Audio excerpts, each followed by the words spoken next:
Oo, sana MC. May papasokan kaming trabaho ng kumpare ko doon. Iiwanan mo kami ng anak mo dito? Pupunta ako doon para magtrabaho. Lingguhan naman akong uuwi. May trabaho ka naman na dito ah. Oo nga, pero hindi sapat yung kinikita ko. Lalo na't nag-aaral na si Mayla. Huwag ka nang umalis. Magnegosyo na lang tayo dito. Ano namang negosyo ang iniisip mo? Magtinda-tinda tayo ng gulay isda. Mga pang-ulam. Maglalako tayo. Maganda nga yan. Isan naman tayo kukuha ng pangpuhunan natin. May bangko daw na nagpapautang ng pangkuhunan. Sabi ng kumpare natin, susubukan namin doon. Sa bangko? Sa bangko kayo uutang? Di ba mahirap umutang doon? Madali lang naman. Tsaka maghuhulog naman tayo buwan-buwan. Hindi ba tayo mahihirapan sa pagbabayad kung sakali? Hindi naman siguro kapag kumikita na yung negosyo natin. Sige, ikaw nang bahala. Maring MC! Sandali lang, nandiyan na yata si paring Berto. O Mare, nakakuha ka na ba ng papilis na gagamitin natin sa pangungutang sa bangko? Hindi pa nga pare. Tara Mare, kumuha na tayo sa barangay. Sige, tara na.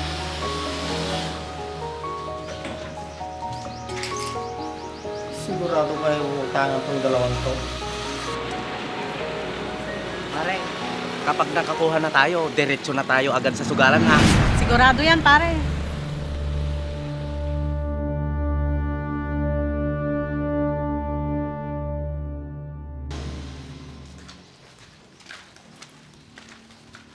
Maaga tayo nakapaubos ng paninda natin ngayon, Masong.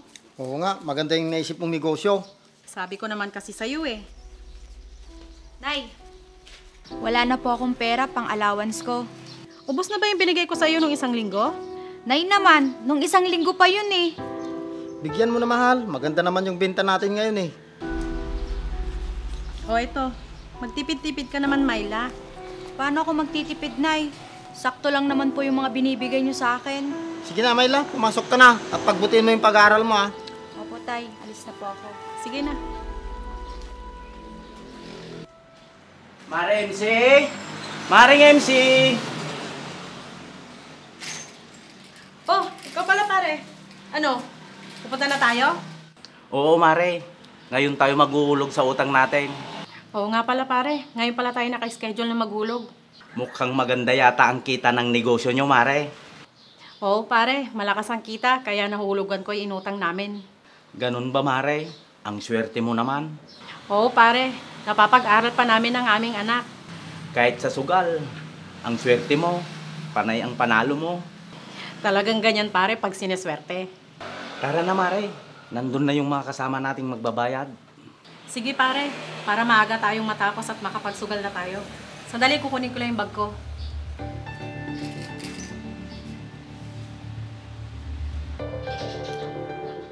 Magsusugal na naman tong dalawang to. Tara na pare. Saan kayo pupunta yung say? Maghuhulog kami ng utang natin, Masong. Oo nga pare. Tapos, diretso na kayo magsugal. Oo, Masong. Wala namang magawa eh. Pangpalipas oras lang naman namin pare. Napapadalas din pagsusugal mo yung say.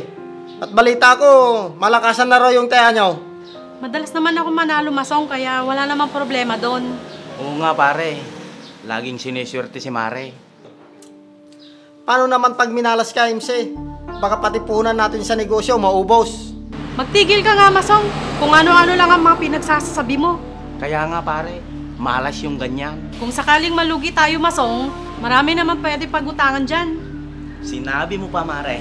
Tara na nga, pare. Tara.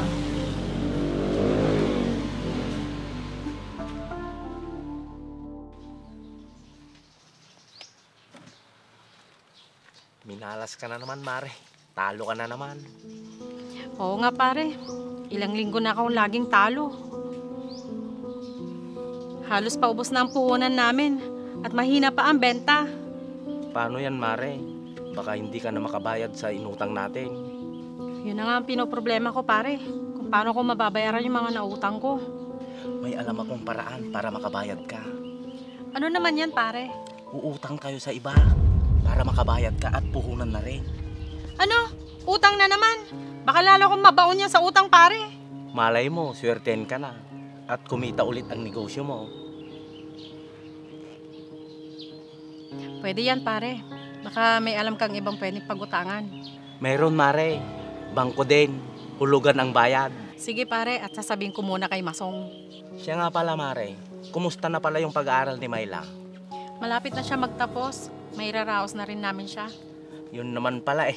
Di may katulong ka na sa paghahanap buhay. Sana nga, pare. Ano ka mo, MC? Uutang ka na naman? Oo, Masong. Para mabayaran ko yung iba kong utang. Uutang ka para makabayad ka sa iba mong utang? Lalo tayong lulubog sa utang niyan, MC! Masong, gagamitin natin yung iba sa negosyo at sa pag-aaral ni Myla. Saan tayo kukuha ng pambayad natin? Magtitinda na lang tayo.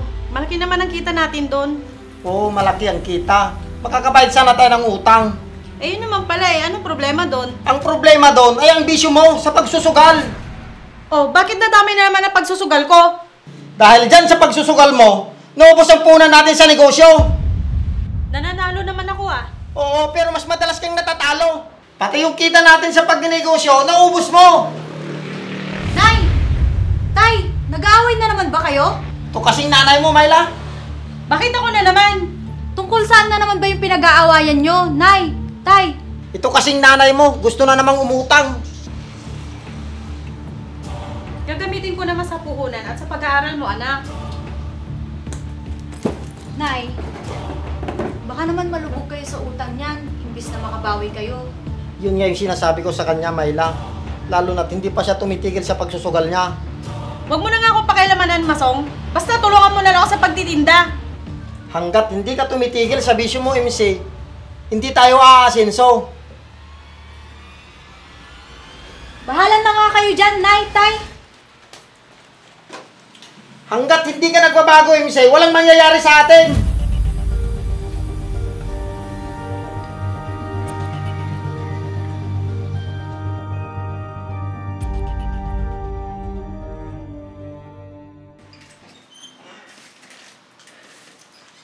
Mare, tara na. Ha? Saan tayo pupunta? Ngayon tayo maghulog ng utang natin, Mare. Ay, oo nga pala, nakalimutan ko na yan. Wala ka na naman bang panghulog, Mare? Wala nga pare. Nalugi yung pangkabuhayan namin kaya tumigil na kami sa pagtitinda. Paano yan, Mare? Di wala kang pangbayad ngayon. Abonohan mo muna pare. Total, may pera ka naman. Ilang beses na kitang inubunuhan, Mare. Medyo malaki na rin yung utang mo sa akin. Babayaran di kita pare pag binigyan ako ni Myla. Di ba may trabaho naman siya? Bakit hindi ka humingi sa kanya? Mababa pa lang kasi ang sahod niya. Sakto lang sa pang-araw-araw namin. Ganun ba, Mare? Siguraduhin mo lang na babayaran mo ako, ha? Oo naman pare. Basta pag nagkapera na ako. Sige na nga, tara na.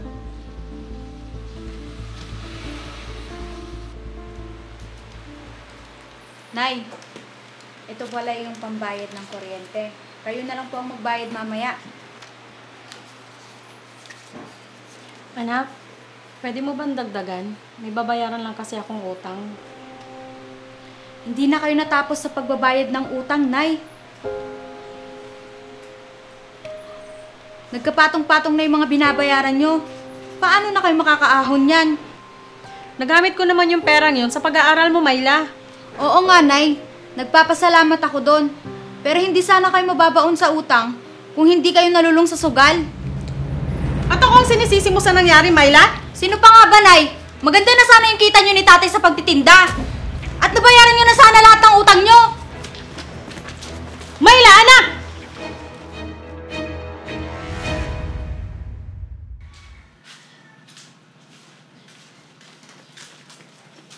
Oh, Mare, may lakad ka ata. Oo, pare. Magbabayad ako ng kuryente. May pera ka na yata, Mare. Baka gusto mo nang magbayad sa akin. Pwedeng saka na lang, pare. May paggagamitan lang kasi ako nito. Ano kaya kung magsugal muna tayo ngayon? Total, may pera ka naman, Mare. Mahaba ang pila doon. Kapag ganitong oras, tiyak, mainip ka lang. Sige, pare. Pero saglit lang tayo doon, ha? Oo, Mare. Tara na.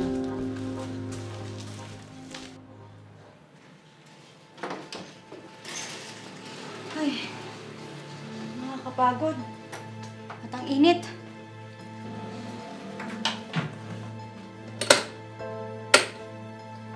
Ba't ayaw gumana?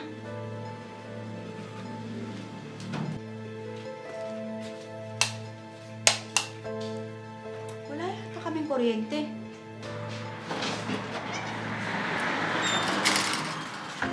Umay lang, dumating ka na pala. O tay, saan kayo galing? Nagbilad kami ng palay. Pinupana ko ng kumpare ko. Ganun ba tay? Wala po yata tayong kuryente. Parang mayroon naman yata sa kapitbahay natin, Mayla. Baka hindi nakabayad si nanay at naputulan kami ng kuryente. Asan ba si nanay, tay? At wala pa siya? Ewan ko ba anak kung saan siya nagpunta? Baka naman nasa sugalan. Oh, ayan na pala ang nanay mo. Nay, saan kayo galing? Diyan lang, anak. Bakit wala tayong kuryente, nay? Naputulan ba tayo? Hindi ba kayo nagbayad kanina? Oo, anak. Wala tayong kuryente. Ano ba naman yan, MC? Pinangsugal niyo na naman yung binigay kong pambayad kanina? Oo, anak. Pero hindi naman natalo yung pambayad.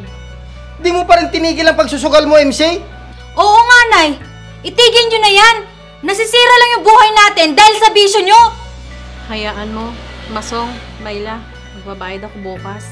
E paano, nay, kung natalo kayo? E di nasayang yung pera. Pasensya na kayo.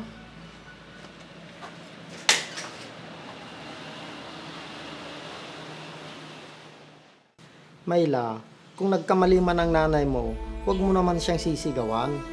Tama lang yun, tay. Para malaman niya na mali ang ginagawa niya. Hindi tama yun, anak. Irespeto mo pa rin, kasi nanay mo siya. Pasensya na po, tay. Hindi ko po napigilan ang sarili ko. Basta, huwag mo nang ulitin yun, ha. Opo, tay. Masakit para sa aming mga magulang na sinisigawan kami ng aming mga anak. Ganun ba, tay? Sige, kakausapin ko mamaya si nanay. Sige, anak. Tama nga si Mayla. Nasisira na ang buhay namin dahil sa sugal na yan. Kailangan ko nang itigil ito bago pa maging huli na ang lahat. Nay, pasensya na kayo sa mga nasabi ko at nasigawan ko kayo kanina. Tanggap ko yun, anak. At alam kong nagkamali ako. Dapat hindi ko po kayo sinigawan, Nay. Kalimutan mo na yun, anak. Pagpasensyahan mo na rin ako. Simula ngayon, ititigil ko na ang pagsusugal. At alagaan ko na lang kayo ng tatay mo, anak. Salamat, Nay. Hayaan nyo na lang kami ni tatay ang magtrabaho para makabayad tayo sa mga utang natin. Salamat, anak. At kapag nakaipon ako, Nay, bibigyan ko kayo ng pangpuhunan para makapag-umpisa kayo ulit sa negosyo nyo. Sige, anak. At ayusin ko na ang pagnenegosyo. At wala nang bisyo-bisyo. Sige, Nay. Sabi nyo yan, ha? Oo, anak. Pangako yan.